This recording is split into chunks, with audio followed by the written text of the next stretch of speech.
cara sehat meningkatkan imunitas yang tentunya sangat penting di masa pandemi ini ya. Recording Saat in ini progress. kita benar-benar harus meningkatkan imunitas supaya bisa tetap sehat, tetap bugar. Nah, hari ini sebelum kegiatannya dimulai, saya ingin mengajak saudara sekalian untuk berdoa bersama. Saya ingin mengundang Ibu Muni dari grup 9 untuk membacakan doa untuk kita semua.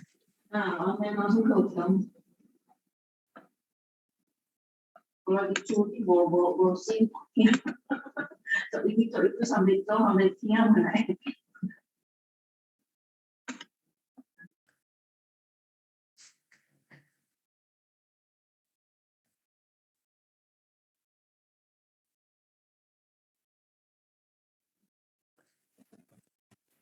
Ibu Muni, Doa bersama.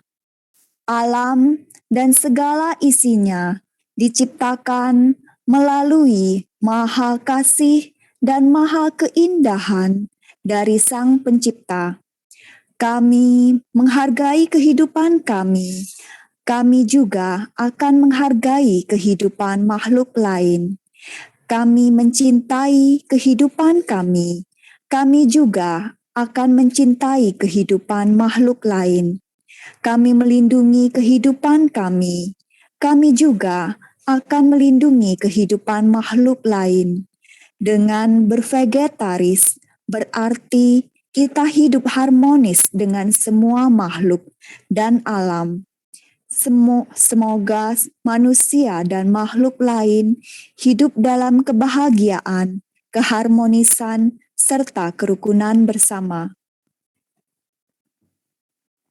terima kasih Ibu Muni yang sudah membacakan doa. Selanjutnya, saya ingin membacakan profil dari pembicara kita pada malam hari ini, yaitu Dr. Anders Susianto, MKM. Beliau adalah dokter gizi Kesmas, Fakultas Kesehatan Masyarakat Universitas Indonesia, summa cum laude, menjadi dosen pasca sarjana Kesehatan Masyarakat, Stikes Kuningan, sebagai pendiri dan presiden World Vegan Organization atau WVO di tahun 2018, sebagai presiden International Vegetarian Union atau IVU dari tahun 2015 sampai 2018, sebagai presiden Asia Pacific Vegetarian Union atau APVU dari tahun 2013 sampai dengan 2015, sebagai pendiri Southeast Asian Vegetarian Union atau SEAVU di tahun 2007, sebagai Ketua Indonesia Vegetarian Society atau IVS di tahun 1998 sampai 2015, sebagai Sekretaris Jenderal Indonesia Vegetarian Society IVS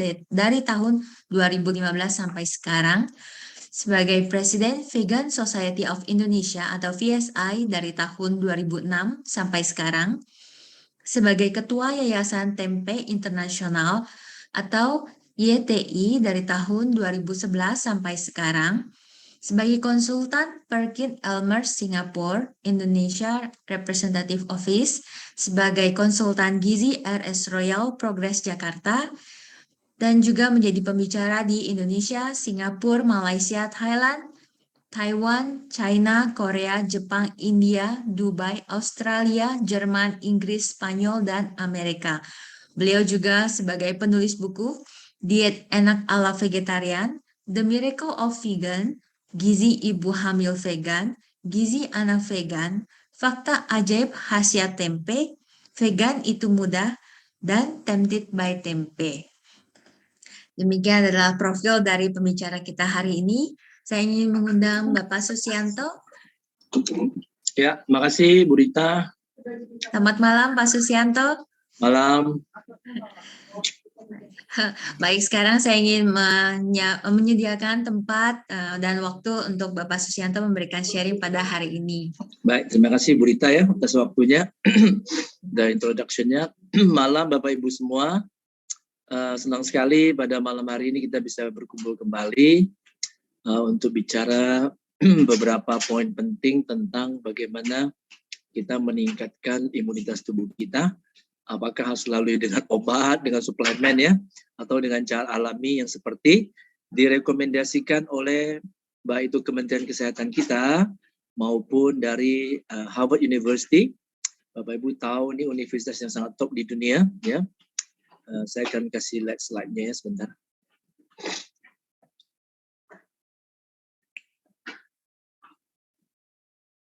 Baik. Kelihatan ya slide saya, Bu Rita? Kelihatan, Pak. Oke, baik. Jadi kalau kita perhatikan apa yang menjadi rekomendasi dari Universitas Harvard, sebetulnya di sini mungkin Bapak Ibu akan kaget sekali, tidak ada rekomendasi tentang konsumsi suplemen, tapi lebih kepada cara-cara alami. Ini pada tahun 2020 saya hampir tiap minggu bicara, ya, baik di bank maupun di tempat-tempat lain. Topiknya sama, sampai saya enek gitu ngomongnya ya. Sampai saya tuh istilahnya jenuh. Yang dengar sih nggak jenuh, karena yang dengar orangnya beda-beda. Tapi yang bicara yang sampai jenuh itu. Istilahnya tahun nek ya. Sampai kayak orang mau mual gitu ya. Karena seminggu bisa ngomong berapa kali gitu loh ya. Di tempat yang berbeda. Oke. Cara-cara sehat untuk meningkatkan atau menguatkan sistem imunitas tubuh kita. Imunitas itu bahasanya kekebalan gitu ya. Nah ini rekomendasi dari Harvard University 2020. Harvard ini saya pernah mengunjungi ya di Boston ya. Jadi Harvard ini kalau di Indonesia ya kita mungkin mengenalnya UI gitu lah ya. Lalu di Boston terkenal dengan sebuah kampus lagi MIT, Massachusetts Institute of Technology, ya mungkin kalau di Indonesia itu ITB gitu. Nah itu di MIT juga bagus, ada vegan club di sana ya. Ada vegan club dan di sini Harvard ini juga saya senang sekali kampusnya sangat hijau gitu ya. Menarik sekali. Lalu saya melihat sih di Indonesia ada satu kampus yang mirip-mirip tapi saya nggak usah sebut namanya karena jadi promosi ya. Makanya anak saya kuliahkan di situ. Oke. Jadi pertama adalah kenapa disebut sistem? Jadi imunitas itu bukan sebuah faktor tunggal, tapi dia merupakan sebuah sistem. Kita kalau bicara sistem berarti banyak faktor gitu ya.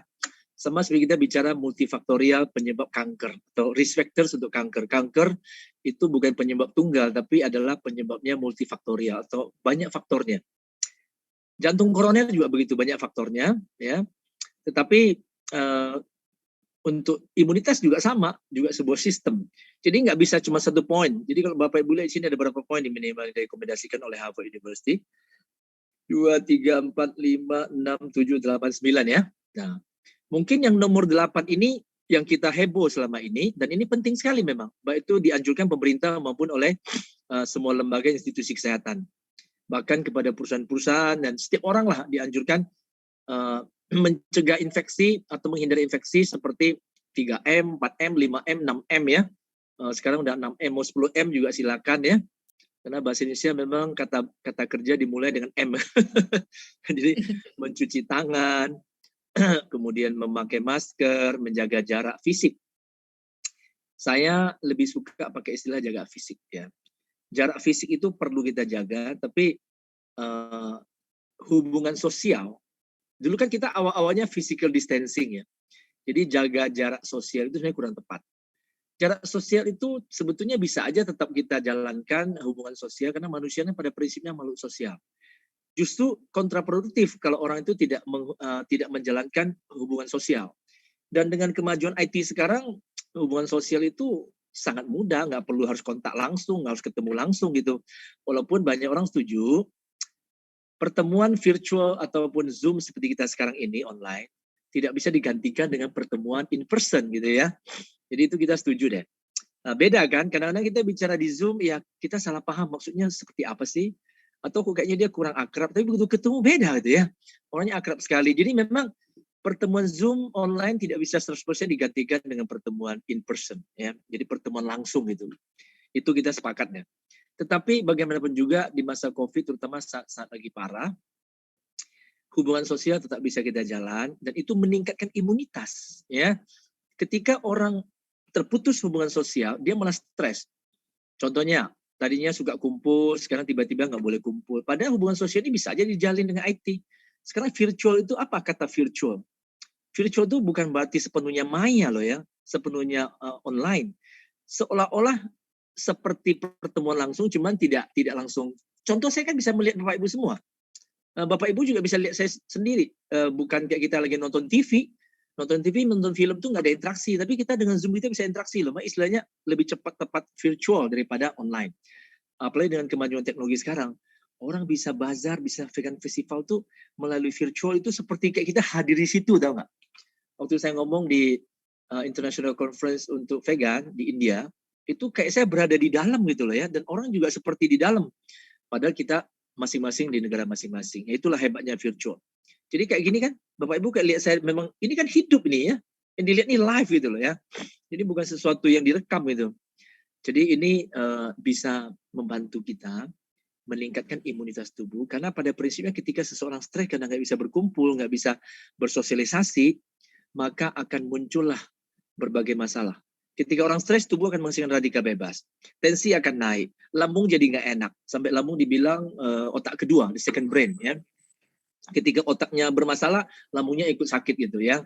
Kemudian apalagi? Gula darah juga naik loh, ya. Tensi juga naik. Itulah efek yang luar biasa daripada hanya stres gitu. Dan yang terpenting kaitan dengan imunitas adalah tubuh menghasilkan radikal bebas. Padahal radikal bebas itu bisa dari polutan, dari asap rokok, dari makanan yang kita makan, kemudian juga bisa radiasi, bahkan hasil metabolisme tubuh bisa menghasilkan radikal bebas. Radikal bebas itu bahaya sekali, namanya radikal bebas, free radical. Dia bisa ngerusak organ dan jaringan tubuh, sehingga bisa muncul tumor ya, muncul macam-macam gitu ya, bisa ngerusak pembuluh darah. Nah, itulah bahayanya radikal bebas. Jadi untuk menangkalnya pakai apa? Nah, menangkalnya pakai ini, poin kedua. Makan makanan yang tinggi sayur dan buah, karena mengandung banyak antioksidan dan fitokimia. Phyto artinya tumbuhan, phyto bahasa Inggrisnya, phytochemicals artinya fitokimia. Bapak Ibu jangan terus mendengar kata kimia itu jadi takut ya. Kimia itu ada kimia alamiah, ada zat kimia sintetik.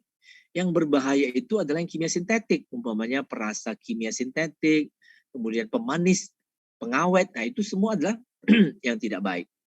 Artinya bisa berisiko untuk penyakit bagi tubuh. Tetapi ketika kita bicara chemical yang alamiah, nah itulah phytochemical yang banyak dalam makanan nabati. Dan kenapa disebut phytochemical? Karena senyawa-senyawa alamiah ini yang bisa mencegah oksidasi, karena radikal bebas itu menghasilkan kerusakan sel, menghasilkan oksidasi, inflamasi juga peradangan. Sehingga mencegah itu kita butuh yang namanya antioksidan.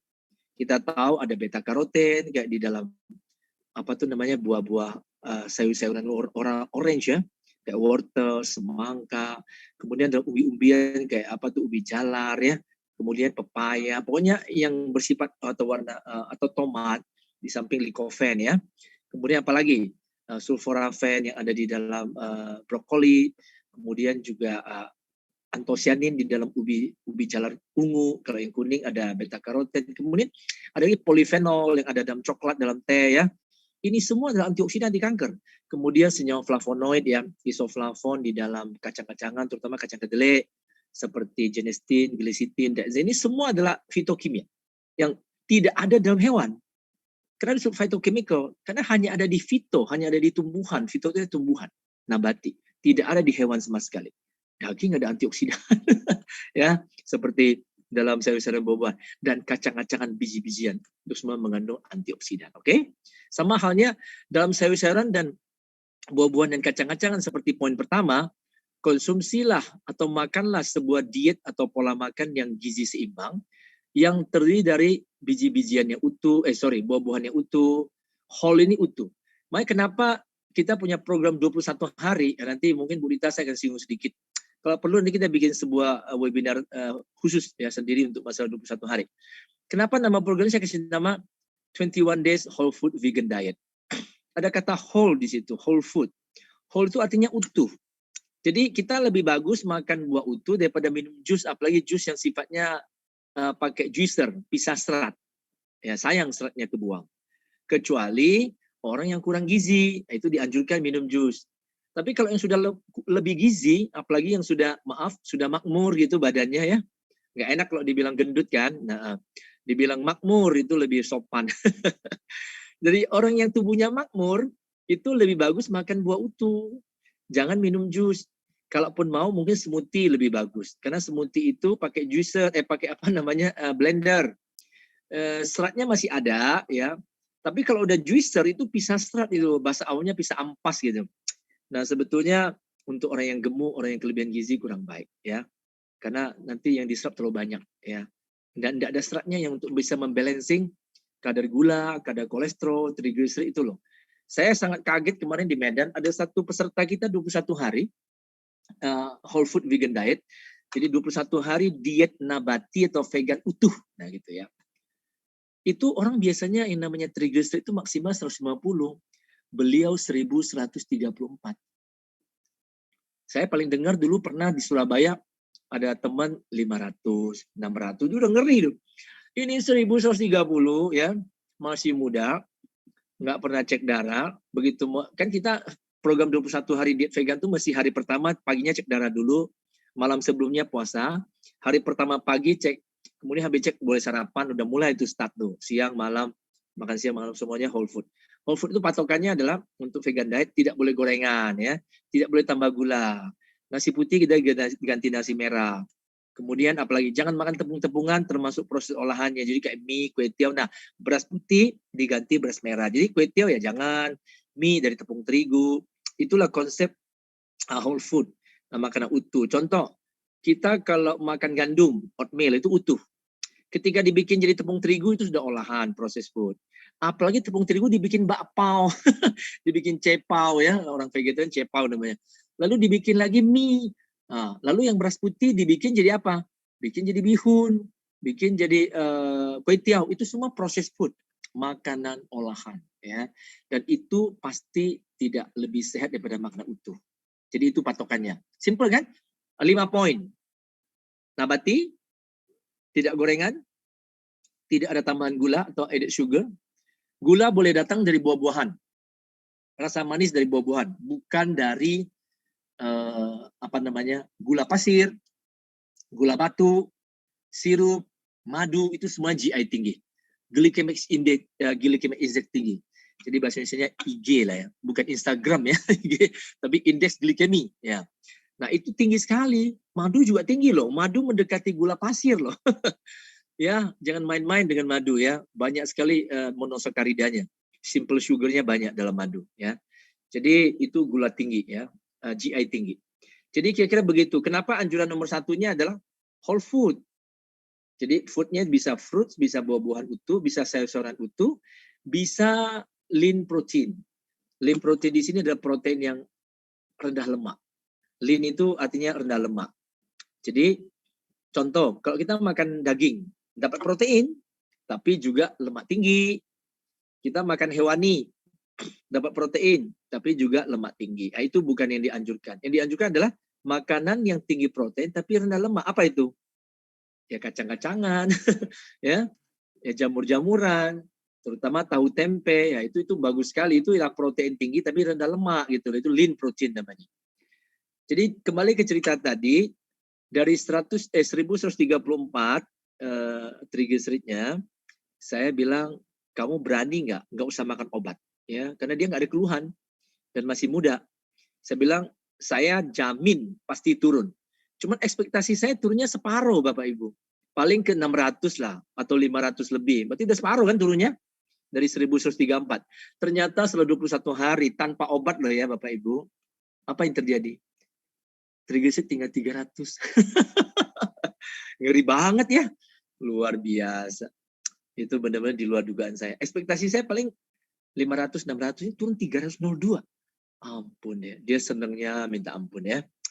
Lalu pencapaian tertinggi penurunan berat badan 8,7 kilo dalam 3 minggu. Ya. Dan saya dengar pesertanya terusin setelah 21 hari, dia teruskan lagi di rumah.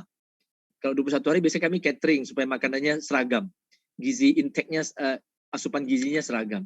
Sehingga hasil analisis saya nanti pakai biostatistik ya, itu akan lebih terjamin, lebih valid hasilnya.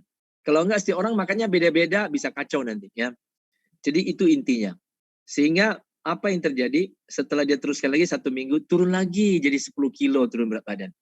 Lalu lingkar perut turun yang maksimal juara 1 dari berbagai batch. Kita udah hampir gelombang ke-6 ya.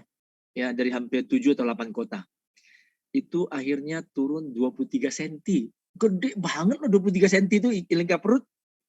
Bapak Ibu coba hitung deh nanti, pakai itu loh meteran orang jahit baju, coba ukur sendiri. Cara ngukurnya mesti melalui pusar, nggak boleh di atas pusar, nggak boleh di bawah pusar. Itu cara ngitung lingkar perut yang benar. Laki-laki dewasa hanya boleh maksimal 90 cm. Wanita dewasa 80 cm maksimal, kecuali ibu hamil ya. Ya. Jadi 80 cm itu maksimal wanita dewasa. Tahu nggak wanita dewasanya berapa? 95 cm. Sebelum diet 21 hari.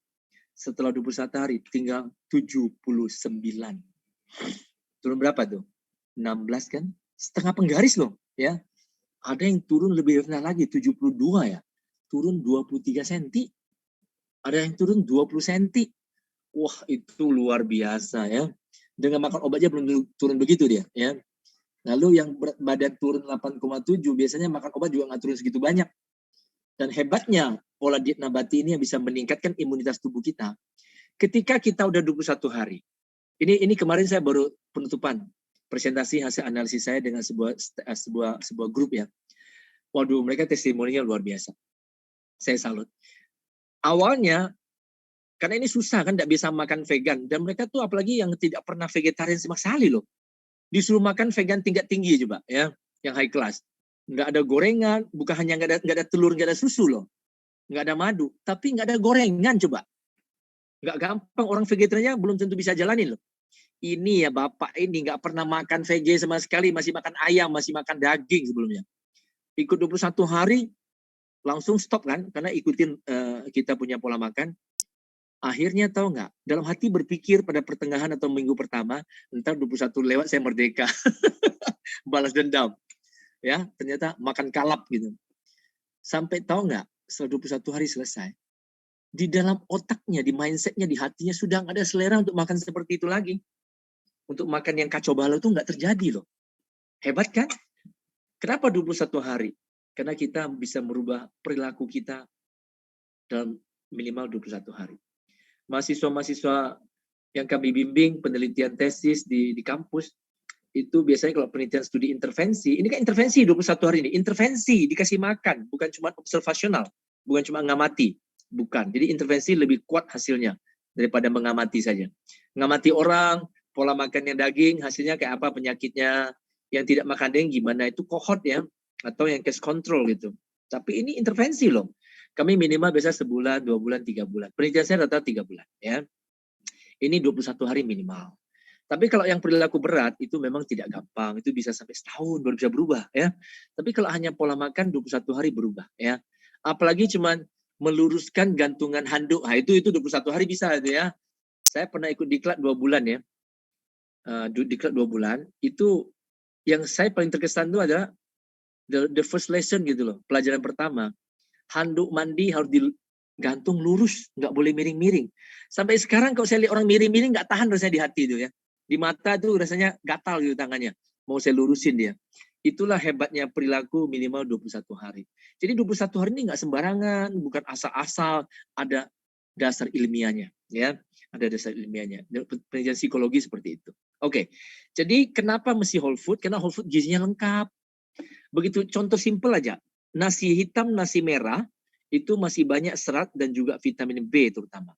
Ketika dipoles menjadi beras putih, vitamin B-nya sudah hilang banyak, seratnya sudah hilang banyak. Kenapa dalam diet 21 hari vegan utuh kami anjurkan konsumsi nasi merah menggantikan nasi putih, gitu ya. Jadi 5 patokan gampang. Nabati, jadi bukan cuma nggak daging loh ya, nggak unggas, nggak seafood ya, tapi termasuk nggak telur, nggak susu, semua produk olahannya, kue tar, roti, biskuit semua ya, cookies, termasuk juga tidak ada madu ya, tidak gorengan, tidak ada tambahan gula. Tidak ada makan tepung-tepungan dan produk olahannya. Dan terakhir nasi merah, gantikan nasi putih. Udah 5 ini aja. Ikutin aja, nanti miracle akan terjadi, keajaiban. Luar biasa. Triglyceride turun tadi kan ke 300, gila-gilaan, turun 70% lebih. Ya. Kemudian apalagi? Kolesterol total pencapaian tertinggi dari turun 131. Kemudian LDL ada yang capai rekor turun 128. Dari tidak normal jadi normal. LDL kan cuma boleh cepet 100, dia 270 sekian. Turun tinggal, 200, bukan 270, 220-an. Turun 102, tinggal berapa tahu nggak? Tinggal 40 lebih LDL-nya tanpa obat. Gila. Hebat sekali. Makan obat belum tentu turun segitu banyak loh. Gula turun 67, 70 lebih. Dari 100 sekian jadi normal. Di bawah 100. Kemudian kolesterol total benar 270 sekian loh. Turun tinggal 100 lebih. Kan kolesterol total 200, dia 270 sekian. Turun tinggal 120-an. Luar biasa ya. Jadi tensi darah dari tinggi 150-an turun sampai hampir 35 ya. Turun jadi 130 jadi normal. Yang diastolnya dari 90 sekian turun tinggal 80. Dan normal sekali. 120/80. Jadi itu kira contoh kenapa imun jadi meningkat. Kalau kita banyak metabolic syndrome, ya pasti imunitas kita jelek dong, nggak mungkin. Sendirinya sakit-sakitan gimana bisa ngelawan virus gitu ya, ngelawan infeksi gitu. Jadi inilah fungsinya makanan alami. Dan Bapak Ibu lihat ya, ini Harvard University loh.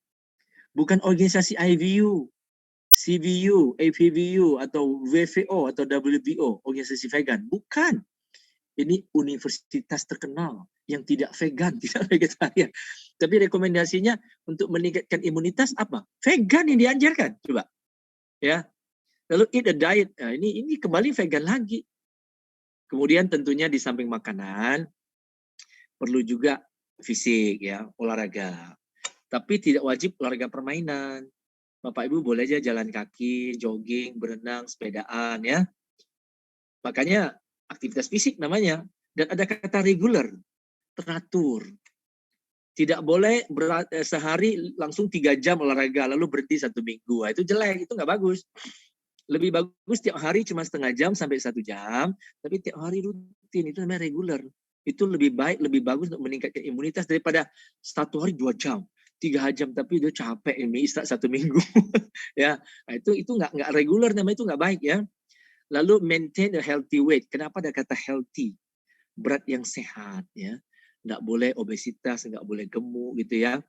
Wah itu ngeri tau nggak? Yang saya ukurin, saya hitung INT indeks massa tubuh dari yang turun 8,7 kilo, sekarang turun 10 kilo. Tahu nggak INT-nya berapa?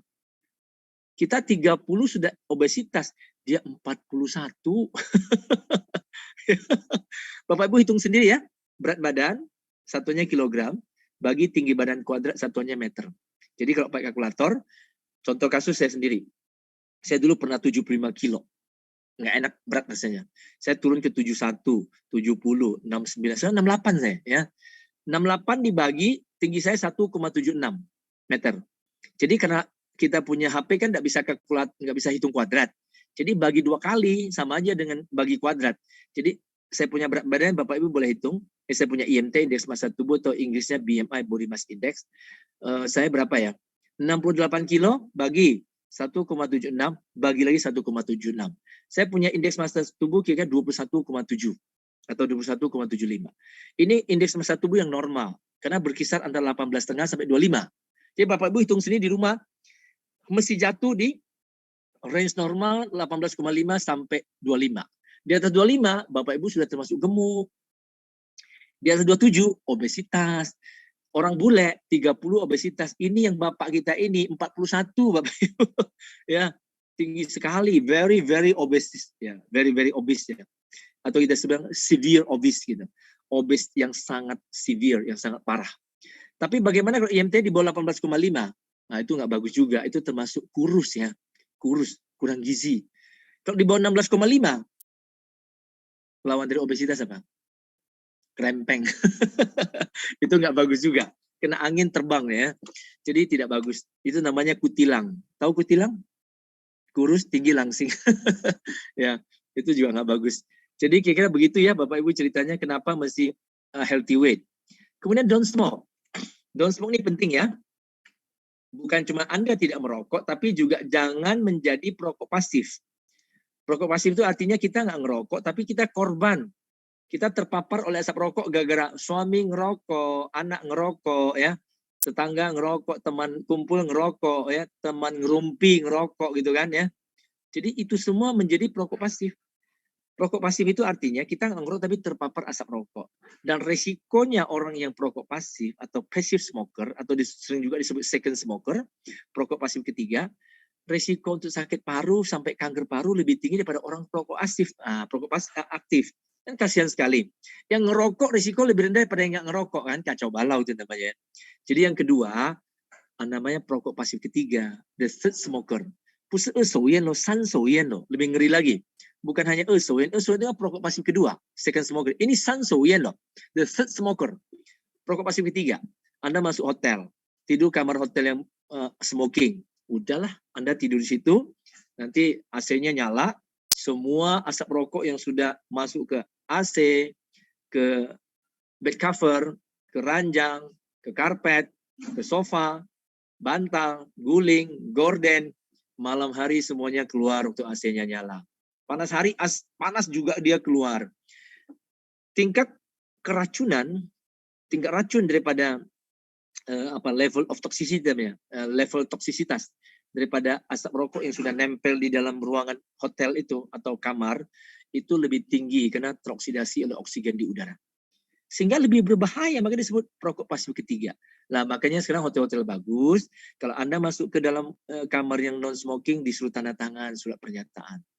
Kalau kita merokok dalam kamar yang tidak boleh merokok, Anda didenda $200, hampir 3 juta itu kalau di Amerika. Di Indonesia ada yang denda 2 juta, ada yang 1 juta, ada yang 800.000, ada yang 600.000, tapi minimal sudah ada denda ya. Jadi itu penting, kalau enggak kasihan mencelakai orang lain ya. Saya lihat kadang-kadang ibu banyak menjadi korban daripada keluarga, kasihan. Anggota keluarga ngerokok, ibunya jadi perokok pasif. Kalau enggak dia kumpul sama orang yang ngerokok, kasihan sekali. Jadi itulah kadang-kadang kenapa saya kena kanker paru daripada saya nggak ngerokok ya. Lihat lingkungan hidupnya ya. Oke. Kemudian no alkohol. Alkohol di sini juga tidak bagus karena bisa menurunkan imunitas. Merokok juga pasti dong menurunkan imunitas. Dalam banyak penelitian ilmiah, variabel merokok dan variabel minum alkohol selalu berhubungan positif, berhubungan signifikan dengan berbagai penyakit. Bapak Ibu udah tahu deh ya.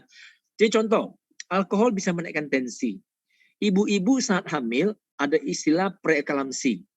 Waktu dia tidak hamil, tidak tensi tinggi. Begitu hamil, tensinya tinggi, naik. Itu bahaya sekali, itu penyebab kematian yang utama selain pendarahan, keguguran, infeksi. Itu termasuk preeklampsi. Jadi preeklampsi itu kira-kira 15-20% atau 10-15% pada wanita hamil yang non-VG. Tapi ada penelitian di Amerika, wanita vegan, ibu hamil vegan, kejadian preeklampsinya cuma 0,01%.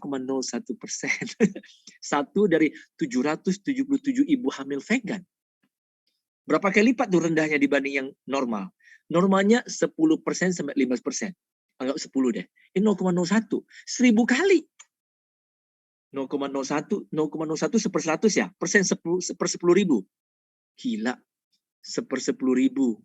Sedangkan yang satunya 10%. Ini 0,01. Ya, betul lah 1000 kali kan. Ya, 0,01 kan 1/100. Jadi 10 kan jadi 1000 kali. 1000 kali lebih ringan risikonya ibu hamil vegan dibandingkan ibu hamil yang non-VG. Oke. Jadi alkohol ini biasanya kan ibu-ibu suka minum tuh. Suka masak, terutama waktu ibu hamil, habis melahirkan itu namanya masa nifas ya tahu ya, 1 bulan itu. Biasanya apapun masak, capcay lah, apalah masak kuah semua pakai alkohol. Tujuannya supaya badannya nggak kedinginan, supaya badannya hangat, panas. Saya lebih suka suruh ganti dengan jahe ya.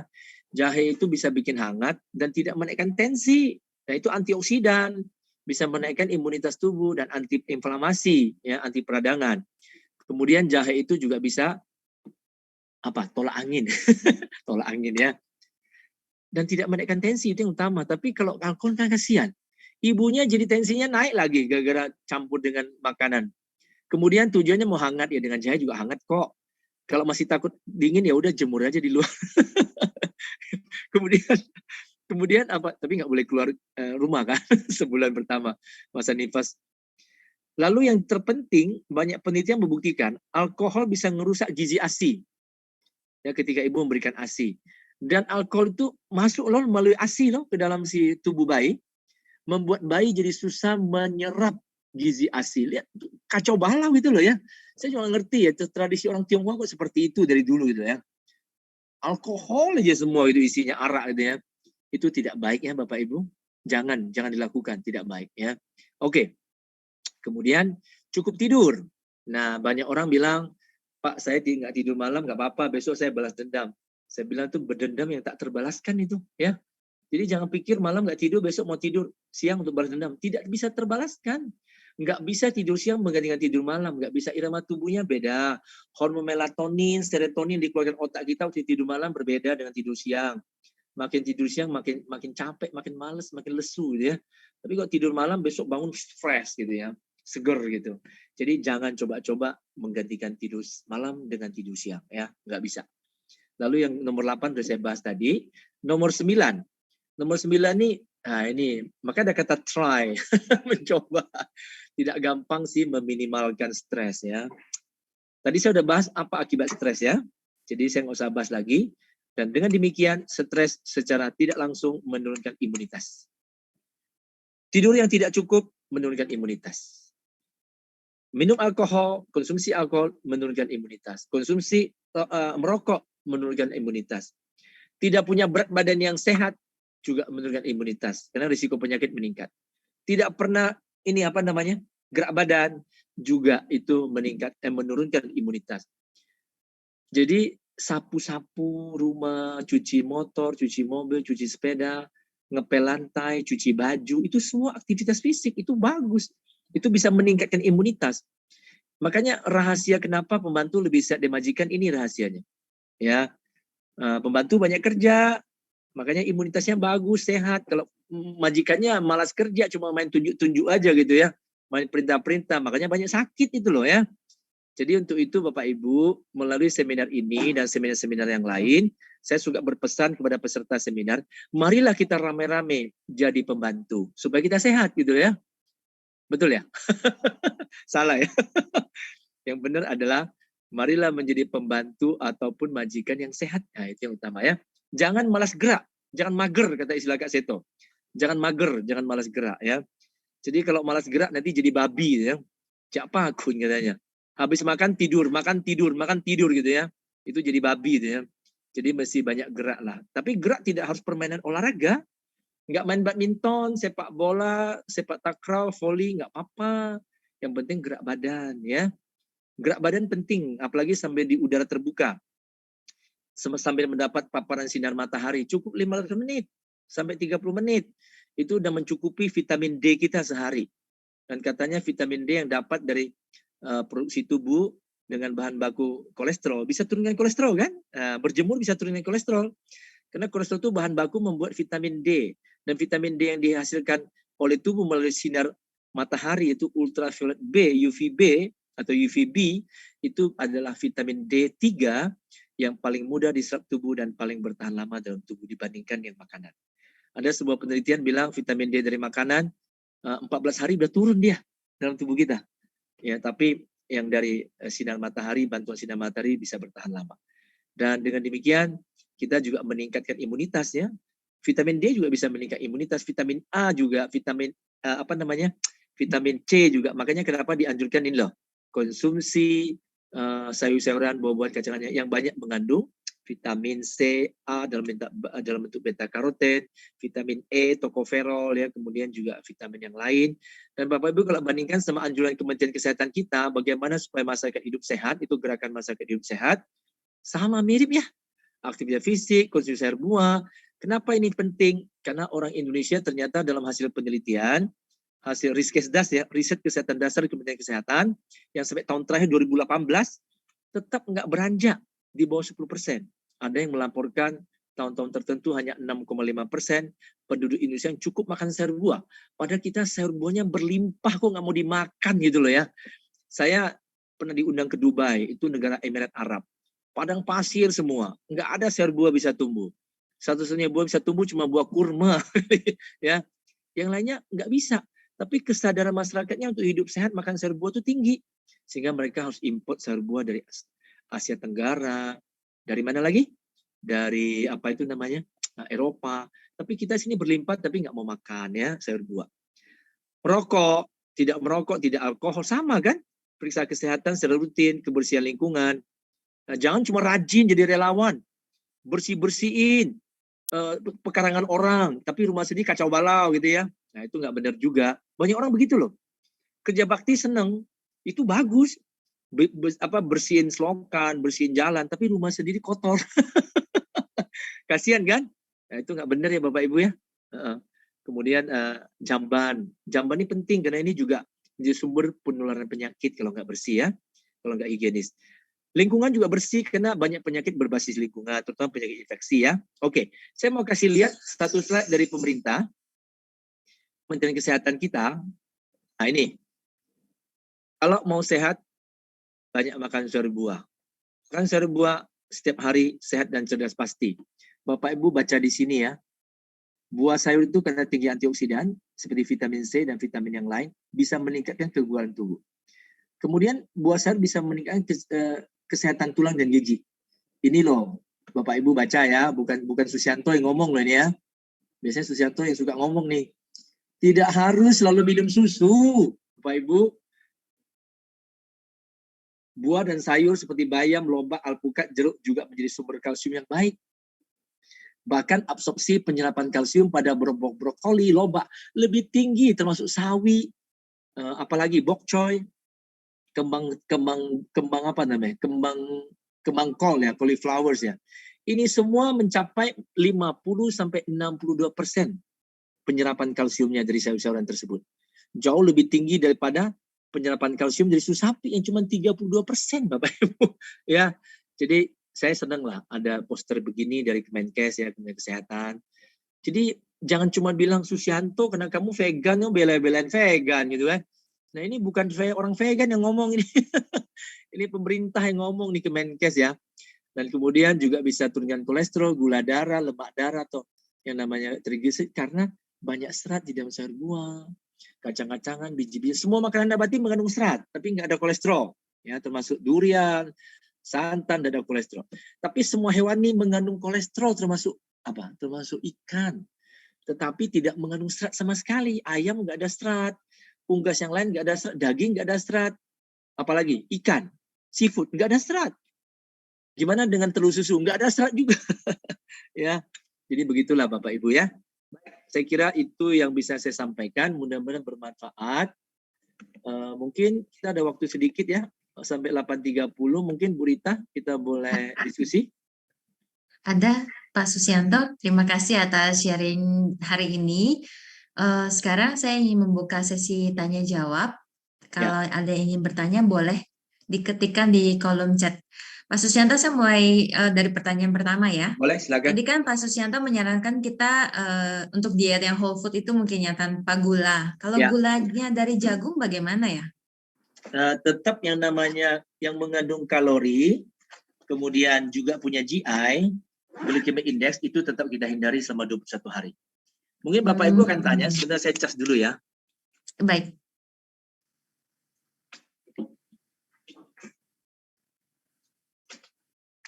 Mungkin Bapak Ibu akan bilang bagaimana dengan pemanis buatan sintetik sweeteners yang katanya zero kalori, nggak ada kalorinya, tapi sebagian besar masih memiliki GI, glycemic index ya. Iya. Kemarin juga saya mendapatkan pertanyaan sih, kan sekarang kayak merek soda yang lumayan besar itu Pak, dia keluarin diet soda. Ya. Itu udah lama kan minuman soft Iya drink betul. Jadi yang itu bagaimana ya lama. kan katanya dia tanpa gula tuh. Ya, tanpa gula yang artinya tanpa kalori, tapi itu adalah bahan kimia sintetik ya, pemanis sintetik.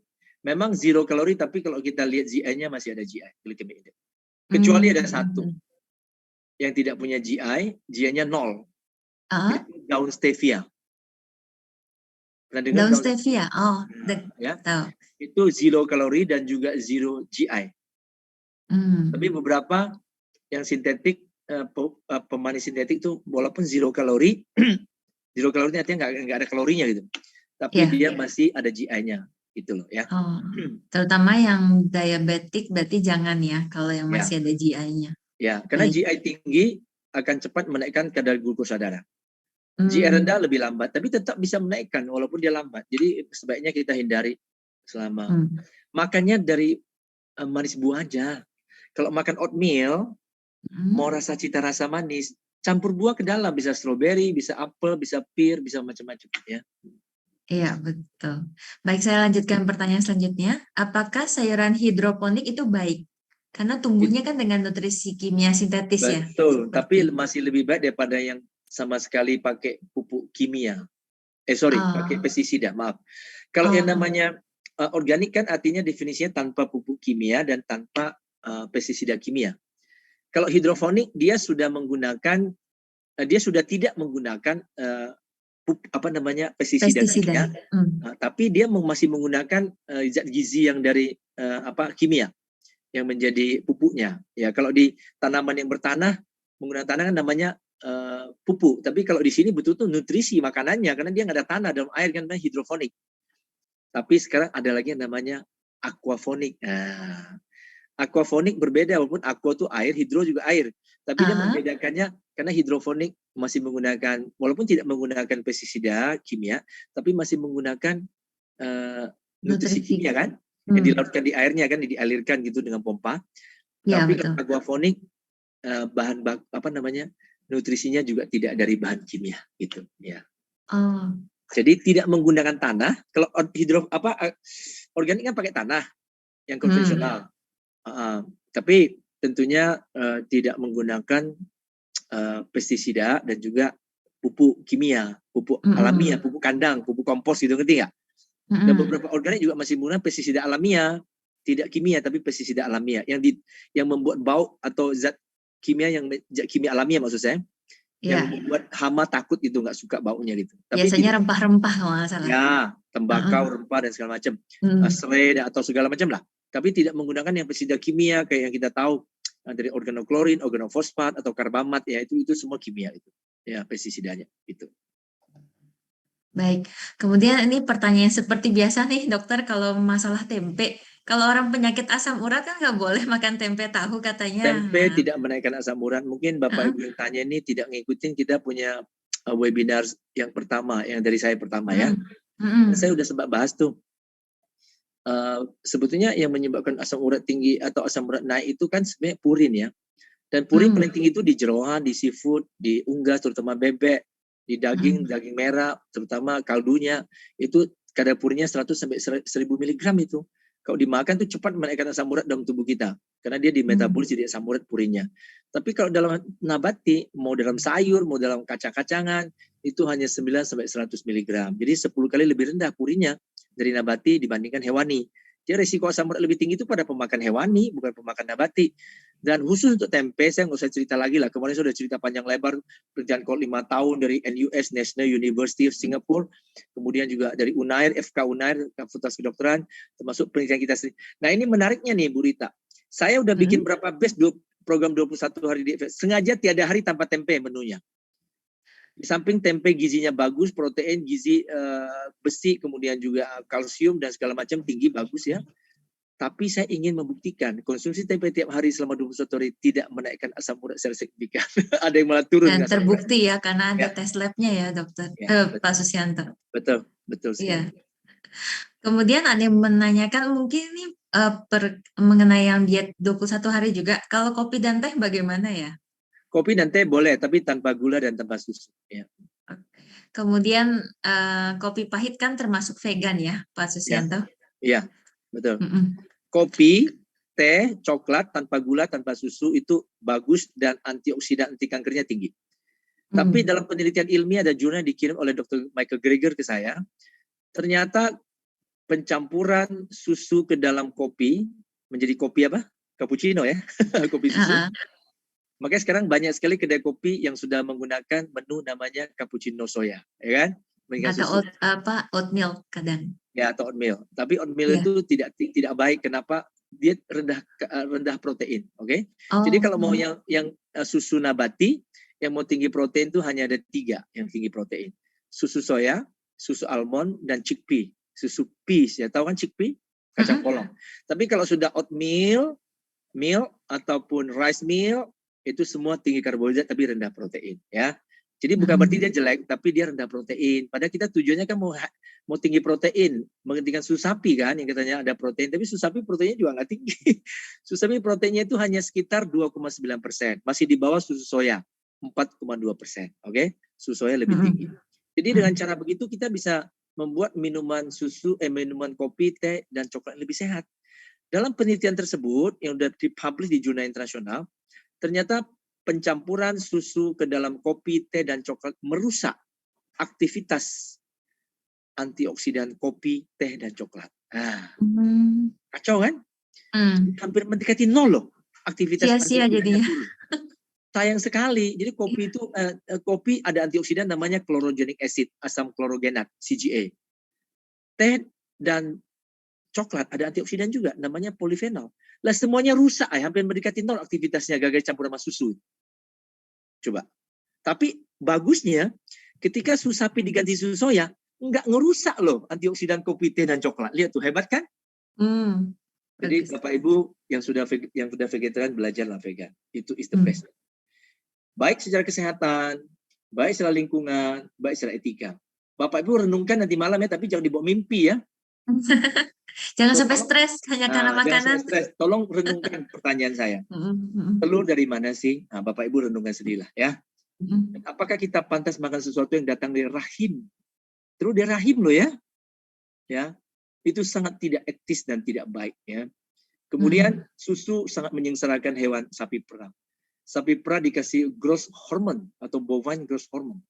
Membuat sapi perah itu sampai gemuk dan karu-karuan, patah tulang. Karena diperah susunya di luar kemampuannya. Ibu-ibu menyusui, biasa kita anjurkan konsumsi makanan tinggi kalsium. Karena menyusui itu proses menguras kalsium, tanda petik menguras kalsium. Banyak yang patah tulang, osteoporosis pada pada induk sapi. Kantong susunya gede kayak mau pecah, tau nggak? Lalu karena diperah dengan mesin, ke zaman dulu kan dengan tangan, dengan mesin, logam, sampai terjadi infeksi puting susu. Nama penyakitnya mastitis disease, penyakit infeksi puting susu. Lalu diperah susunya, dalam susu bisa ada nanah sama darah loh Bapak Ibu.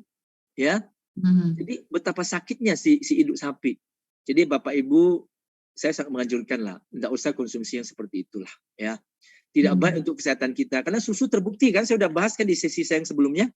Konsumsi susu sehari 2 gelas, sehari konsumsi 2 gelas susu sapi ya, meningkatkan risiko kanker prostat sampai 60%. Konsumsi susu sapi, telur juga meningkatkan risiko kanker payudara, kanker rahim, kanker ovarium, ya, kanker indung telur gitu ya. Jadi banyak sekali lah masalahnya. Kolesterol telur juga gila-gilaan, 1.500 mg yang kuning telurnya. Itu lebih tinggi 10 kali lipat daripada daging, tau? Ya, jadi kira-kira Bapak Ibu mesti tahu fakta ini. Bapak Ibu silakan, karena masalah makan itu kan pilihan. Ya, masalah menu diet itu kan pilihan. Tapi saya sebagai seorang yang berkecimpung di bidang gizi, saya perlu kasih tahu fakta ilmiahnya seperti itu. Fakta etikanya seperti itu. Jadi Bapak Ibu, saya berharap ini kan kelas pemula namanya ya. Tapi Bapak Ibu sebetulnya tidak kalah dengan orang yang, saya dari diet 21 hari, saya sangat salut sama mereka yang bukan hanya vegetarian pemula, tidak pernah vegetarian sama sekali, masih makan daging. Langsung bisa vegan kelas tinggi loh. Gila, orang vegetariannya belum tentu mampu. Orang vegannya belum tentu mampu loh orang vegan. Suruh nggak makan gorengan sama gula, sama manis. Tapi dia bisa. Dan tahu nggak Bu Rita, dia sudah mau makan ayam, tahu nggak, 121 hari. Tapi teringat saya bilang itu menyakiti hewan. Nggak jadi makan ayam, tahu nggak? Hebat nggak tuh? Berbiasa kan? Dia bilang saya jadi teringat terngiang-ngiang katanya kalimat saya. Karena saya bilang begini, dalam sepiring hewan, makanan daging atau hewani, itu isinya sepiring kebencian, saya bilang. Ya. Makanya orang-orang vegan menyebut, what is stick? Apa itu stick? Tahu nggak stick? Makanan itu dari daging stick. Stick is a plate of hate. Stick adalah sepiring kebencian. Tapi kalau Anda makan sepiring nabati, vegan, itu sepiring kebahagiaan. Tidak ada makhluk yang menderita di situ. Tapi kalau Anda minum susu, makan telur, itu masih banyak hewan yang menderita. Si ayam itu dipaksa bertelur sampai sehari 2. Dulu pada yang normal 2 hari 1. Sampai rahimnya ikut keluar. Dan kasihan sekali. Sampai berdarah-darah ya. Aduh, pokoknya saya nggak usah cerita lagi deh ya. Bapak Ibu ngerti sendiri deh ya. Jadi marilah kita eat clean and eat green. Makan yang hijau, makan yang bersih, yang clean. Clean artinya bersih dari darah, bersih dari penderitaan hewan. Jadi kita jangan menjadi penyebab penderitaan hewan. Karena hewan juga makhluk hidup. Apa definisi sehat menurut WHO? Sehat adalah sehat fisik, sehat mental, dan sehat sosial. Mental ini loh, banyak yang kesaksian loh, luar biasa. Cuma 21 hari loh Bapak Ibu, Bu Rita. Terasa ringan badannya setelah vegan. Terasa hati lebih damai. Memang dia tidak menyebabkan kematian hewan dan penderitaan hewan masalahnya. Itu menyangkut ke masalah mental. Bapak Ibu, saya kemarin ya, baru bicara sama Kak Seto tentang kesehatan mental melalui pola makan diet vegan. Banyak makanan-makanan itu yang berpengaruh kepada kesehatan mental. Nabati meningkatkan kesehatan mental, hewani menurunkan. Banyak penelitian juga kecerdasan emosional menurun dan kalah pada orang yang pemakan daging dibandingkan pemakan nabati atau vegan. Gitu loh ya. Banyak, saya udah tulis satu bab di bukunya psikolog siapa Pak Dedi Susanto. Itu psikolog dari UI, karena kami pernah seminar bareng dengan Pak Andri Wongso di Surabaya. Malamnya makan bersama, dia langsung tertarik vegan. Dia punya buku, dia suruh saya nulis satu bab tentang bagaimana penelitian gizi vegan, makanan vegan bisa meningkatkan kecerdasan emosional, EQ, emotional quotient. Jadi itu saya tulis satu bab di buku Pemulihan Jiwa 5, jilid 5. Bapak Ibu bisa baca. Banyak sekali. IQ anak-anak vegan juga lebih tinggi daripada anak yang makan daging. Ya. IQ-nya udah nggak usah ngomong lah. Anak-anak yang vegan lebih cinta, sayang kepada hewan. Ya. Nah, dia nggak mungkin nendang ayam lah, nggak mungkin ya. Dia sayangnya nggak keburu gitu loh ya. Dia peluk ayam itu. Kayak anak saya si vegania tuh. Ketemu hewan apa dia peluk, kita yang ketakutan. Sama anjing juga dia peluk ya.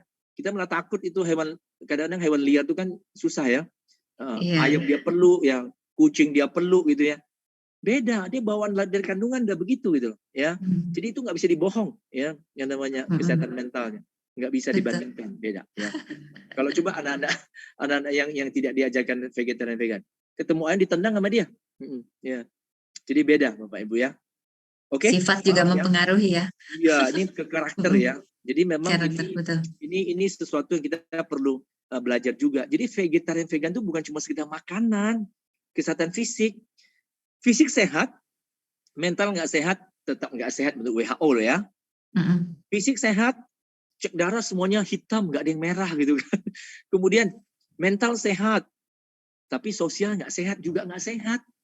Egois banget, cuek bebek sama orang lain. Jangankan sama hewan, sama manusia aja cuek bebek. Penderitaan manusia juga dia cuek bebek.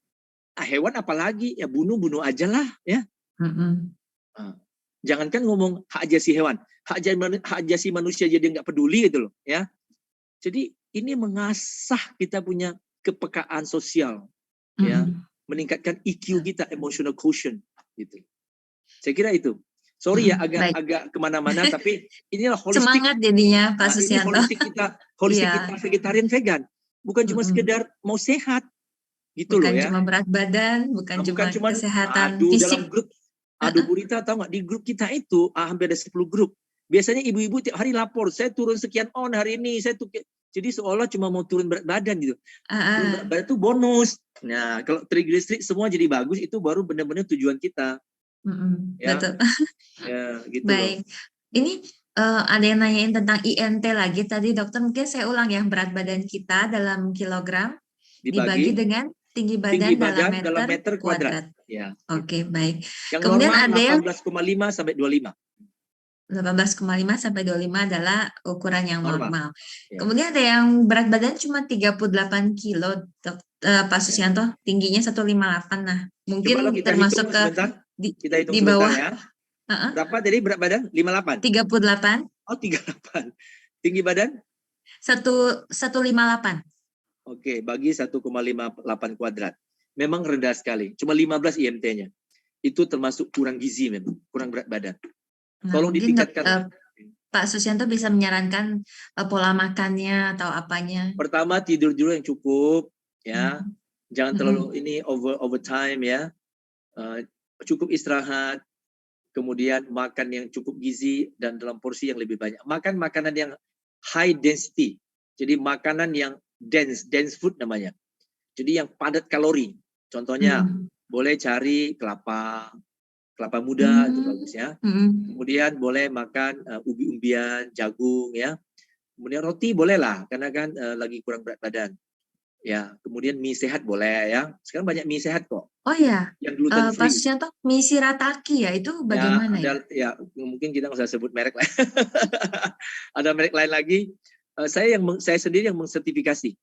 Jadi Oh, IVS ini kan lembaga sertifikasi vegan. Kita sudah mensertifikasi. Ini kabar baik ya Bapak Ibu.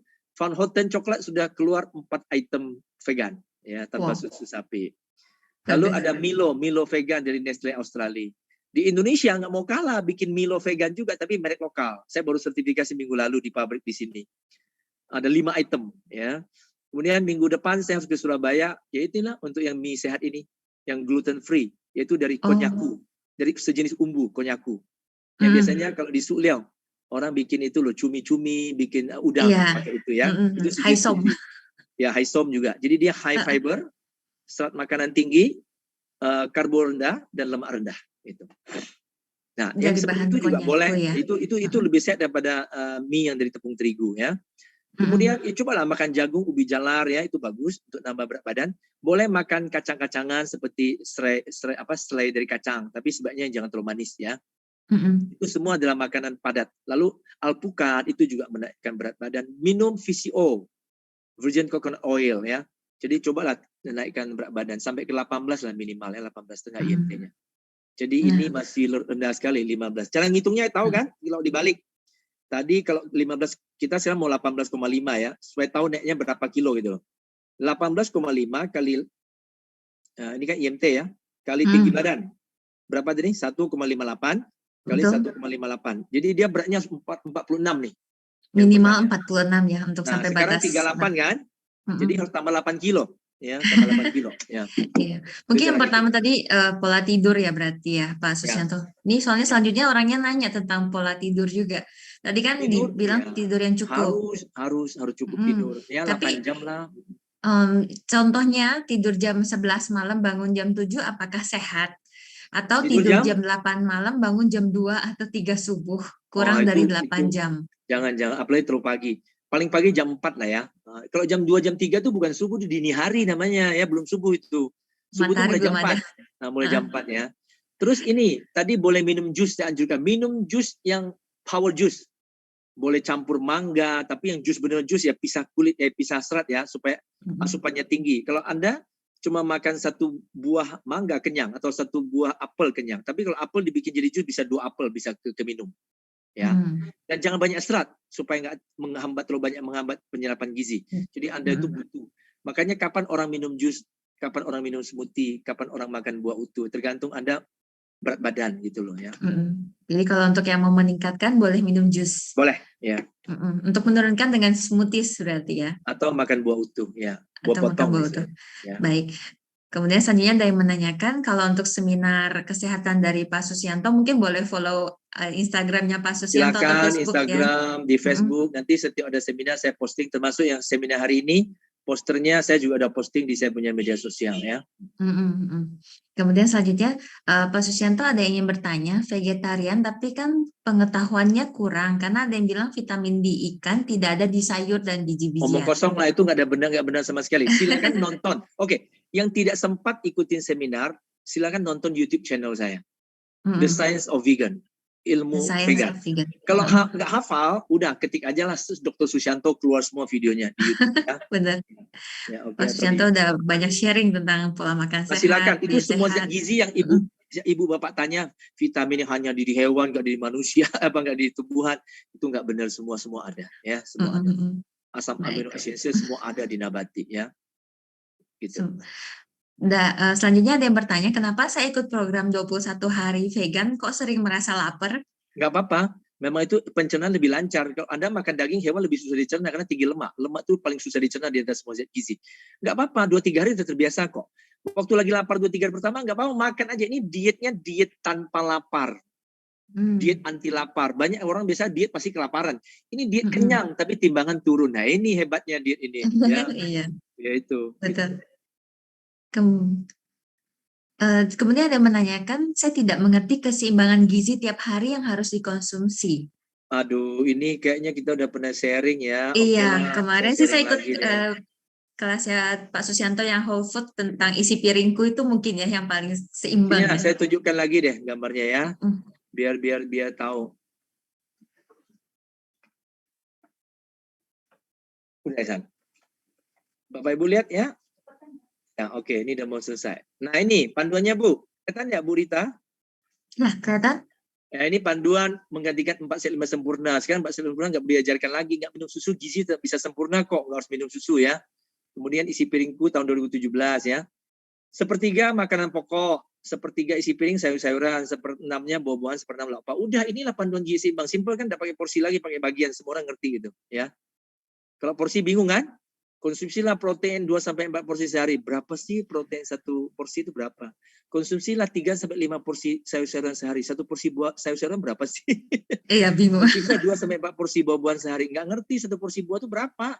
Jadi pemerintah sekarang Kemenkes bikin yang dalam bentuk bagian isi piring. Semua orang ngerti lah ya. Oke, Bu Rita, Bapak Ibu semua. Nanti kita sambung boleh? Karena saya masih ada seminar yang selanjutnya lagi. Oh, baik. Ya, mohon maaf ya, Baik. nggak bisa terus sampai jam 9.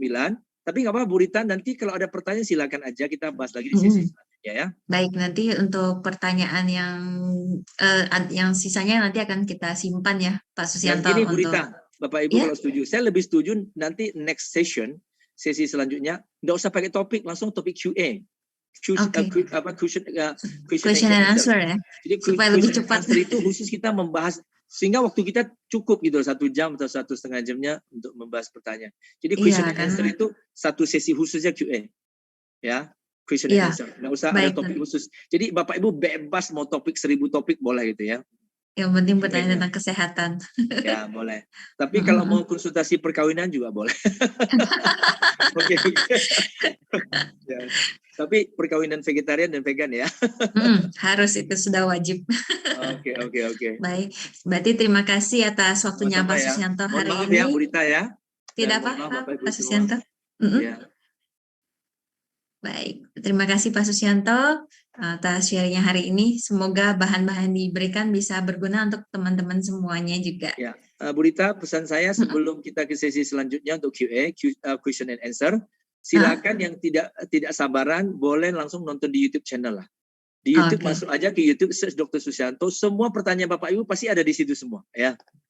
Iya. Ya. Baik Pak Susianto. Oke, baik. Terima kasih. Masih ya Bu Rita ya. Iya, terima kasih Pak Susianto. Masih Selamat Bapak malam. Ibu semua, sampai ketemu. Ya.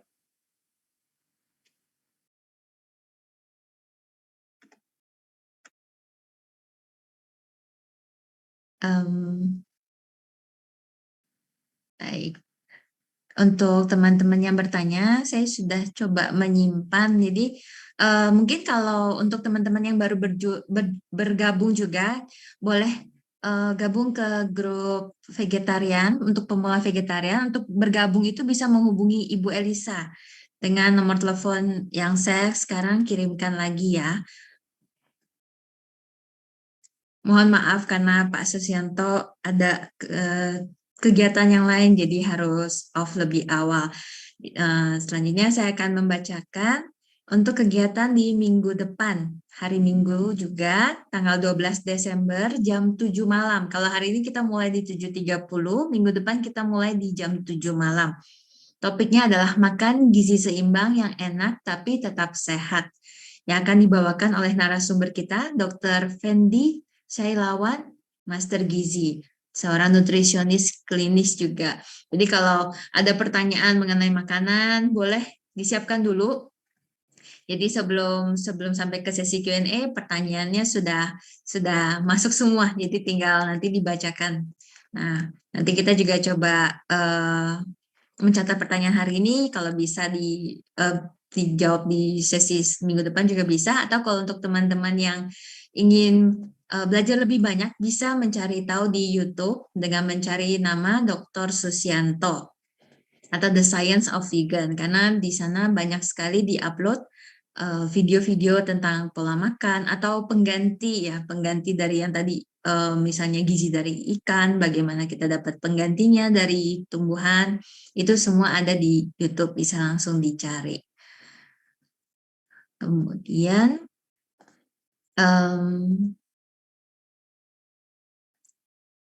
mungkin selanjutnya kita sampai ke acara nyanyi bersama sebelum penutupan. Silahkan.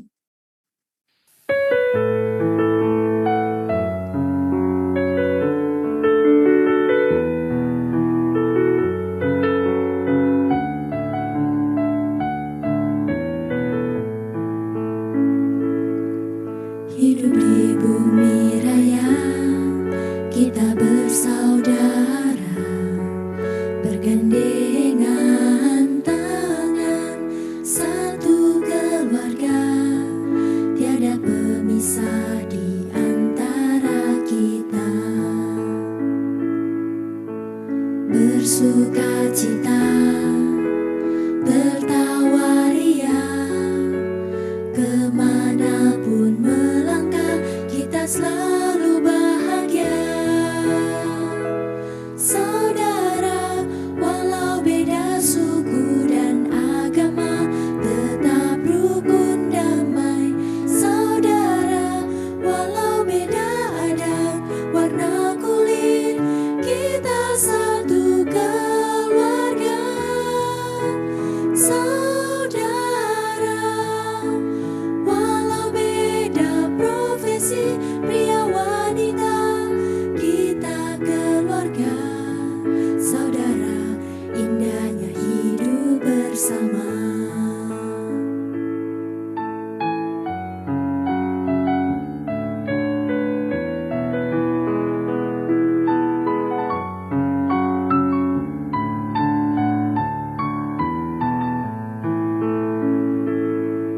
Hidup di bumi raya, kita bersaudara, bergandengan tangan, satu keluarga, tiada pemisah di antara kita. Bersukacita, tertawa riang, kemanapun melangkah, kita selalu bahagia. Saudara, walau beda suku dan agama, tetap rukun damai. Saudara, walau beda adat, warna kulit, kita satu keluarga. Saudara, walau beda profesi, pria wanita, kita keluarga.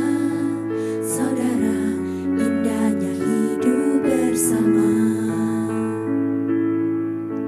Bersukacita, tertawa riang, kemanapun melangkah, kita berbahagia.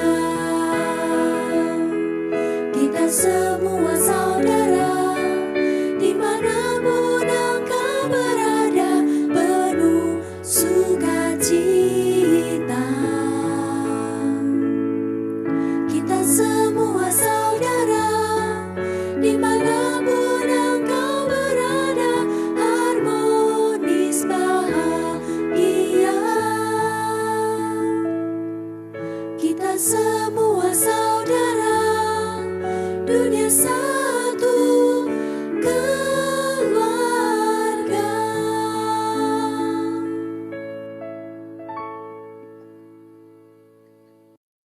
Baik, demikianlah acara kita pada hari ini. Terima kasih Bapak, Ibu, dan saudara sekalian yang sudah hadir dari awal sampai dengan selesai. Semoga info yang didapatkan hari ini bisa menguatkan kita untuk sama-sama terus bervegetarian.